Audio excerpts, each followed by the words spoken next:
So I have my bike and it's flat, as you can see here. That needs to be fixed, so I'll be changing the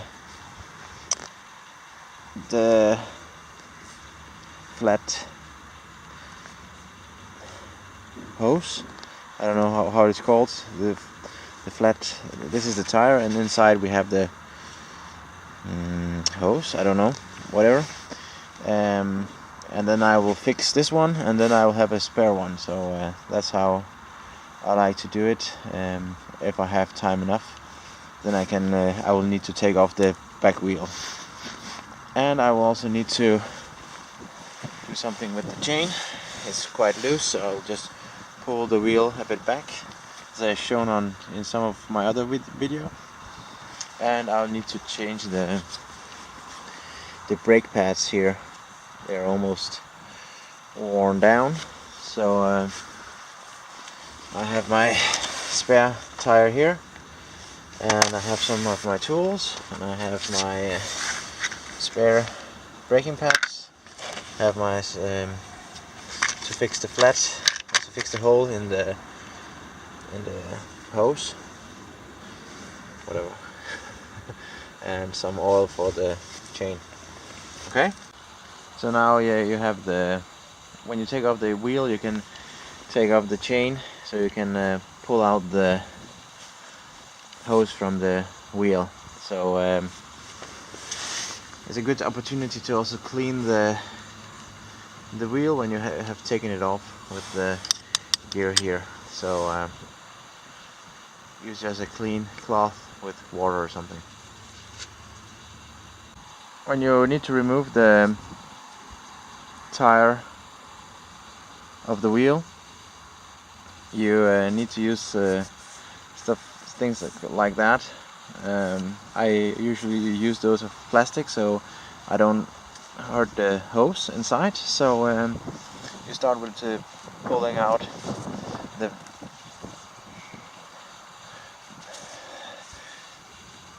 the stuff here where you put in the air. In Danish it's called ventil.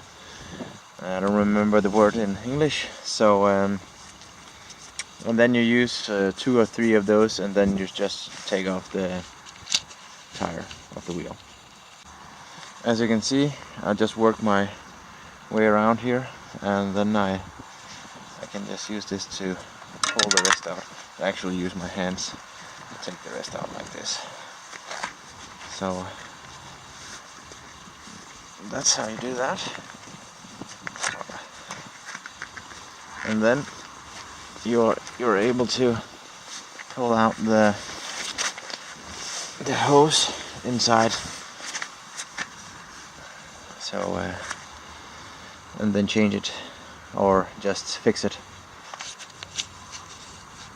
So I have removed my gloves, and I will use my bare hands to check for sharp objects. So this could get really bloody, but you should check your tire for sharp objects like this and remove them. There are stones. I don't think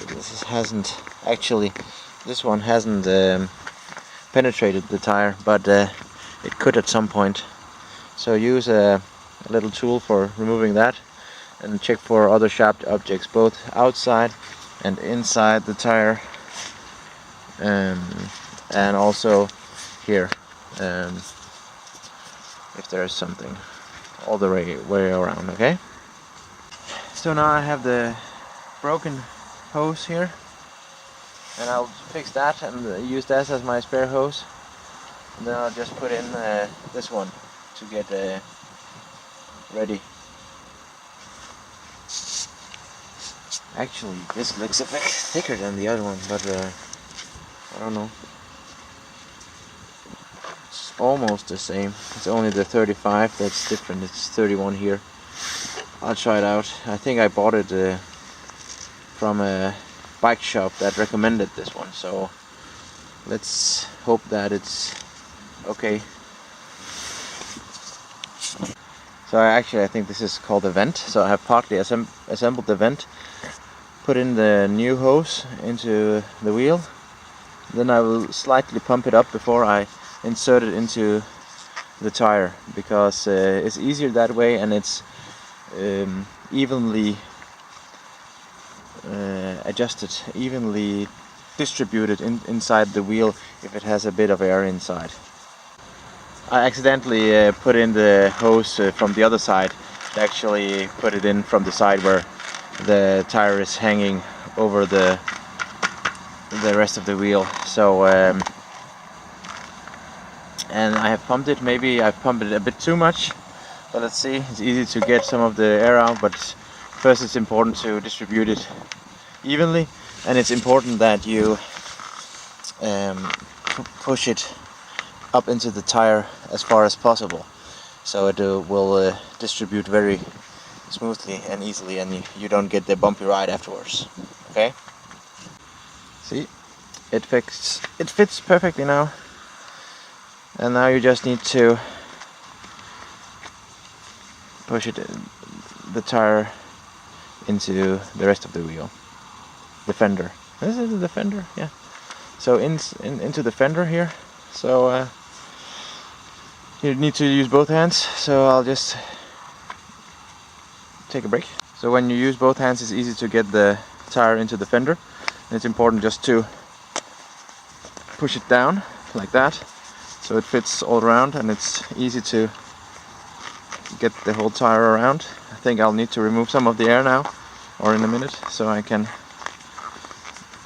just pull it inside, just push it down, so the tire will go down into the fender and around the hose, so the hose will be above the tire. Okay, so now the tire is inside, and the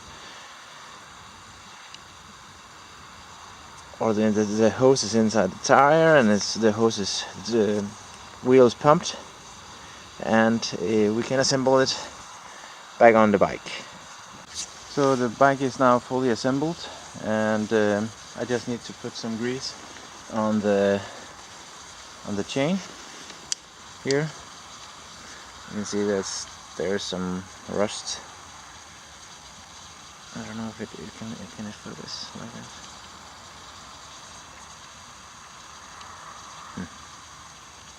Well, the chain is now much more firm, and complete new tire, and this looks nice. So you can do multiple things. When something goes wrong on your bike, then it will be a much more enjoyable ride afterwards. So I'll just need to fix the brake pads. So after lubrication of the chain with oil, you just spin it a bit around, and then after 10-15 minutes you wipe it clean with a dry cloth of cotton, or cotton cloth or something. Okay, now the old brake pads have been removed. I've used some oils here to make if you live in in the Nordics, where they salt a lot, and when it rains and it's cold a lot, you'll need to lubricate your stuff, otherwise it will rust and it will not work. So just put some lubrication down here and just move it back and forth, and then take this up here so the spring is active, and then it will move smoothly. I have had these the last, I don't know, many years, maybe 10 years, I don't know. I only changed the brake pads every second year or every year or something, compared to how much I use the bike. Now I need to adjust this wire, because when you get the new brake pads, it will not, the rubber is thicker, so you need to adjust, otherwise you cannot mount this correctly, because it's too wide. So adjust this one, and then you're ready to go. So the brake pads are mounted and attached and adjusted, and I'm ready to go. So I've just finished my work with my bike, and just to show you how cold it is outside. I don't know, maybe it's 0 degrees or something, but the water has begun to freeze on the grass, so it's like snow here. Looks nice.